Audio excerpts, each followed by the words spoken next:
قل إنما أعظكم بواحدة أن تقوموا لله مثنى وفرادا ثم تتفكروا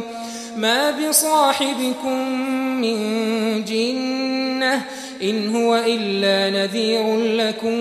بين يدي عذاب شديد قل ما سألتكم من أجر فهو لكم إن أجري إلا على الله وهو على كل شيء شهيد قل إن ربي يقذف بالحق علام الغيوب قل جاء الحق وما يبدئ الباطل وما يعيد قل إن ضللت فإنما أضل على نفسي وإن اهتديت فبما يوحي إلي ربي إنه سميع قريب ولو ترى إذ فزعوا فلا فوت وأخذوا من مكان قريب